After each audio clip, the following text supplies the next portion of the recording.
It's been a busy year for Mandy Moore. She has already done 2 movies, an album, and now she's actually in the middle of a concert tour. And this Friday, she is back on the big screen in her latest film, Dedication. Mandy Moore, everybody. Good morning, Mandy. You just rolled in on your tour bus. Yes, I did a couple hours ago. And the movie is fantastic. I love it. Thank It's you. very, very offbeat.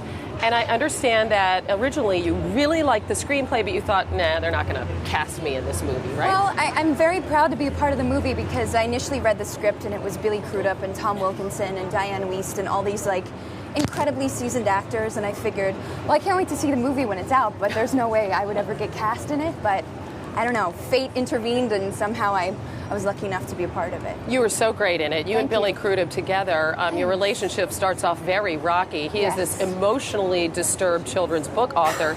He loses to say the least. He loses, to say the least. Yeah, he is out there. And his partner dies. He needs a new illustrator, and you guys actually get sort of slammed together by the book company. Let's take a look.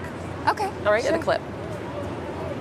Jeremy and I used to rent a house on the shore. Oh God, no, not that kind of inspiration. I'm talking about like a whorehouse in Chinatown or a bar, you know, somewhere to connect you to reality. It was so beautiful. The ocean at night, the sky was filled with 1,000,000 stars.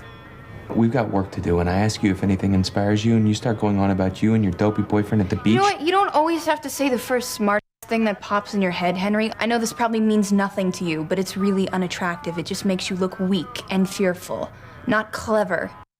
His character says a lot of very abusive things to your character. Is that hard to hear, even though you're acting? Yeah.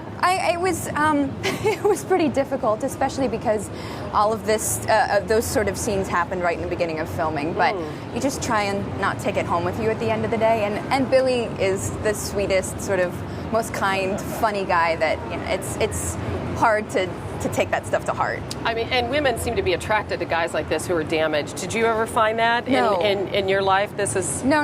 I mean, I'm 23 years old, so maybe somewhere down the line I'll find these qualities attractive. No. I hope not. I hope not either. I don't think that's going to be the case. In the meantime, we talked a lot about with your album coming out, Wild Hope, this year, that you've really been trying to take control of your career, take control of your life. Sure. How is all of that working out? It's working out pretty well so far. I'm on tour right now with the record, which is kind of something I've always wanted, like a proper tour with the band and a tour bus and going city to city and playing like really cool clubs and theaters and stuff. So I'm like smack dab in the middle of that right now and just totally having a blast. What's been the best part? No matter how crappy your day is, you can always sort of redeem yourself at night on stage, and just having that connection and having written this record and seeing people sing along to my words is just, it's really overwhelming. That must be an amazing feeling. We have a lot more to talk about with Mandy Moore.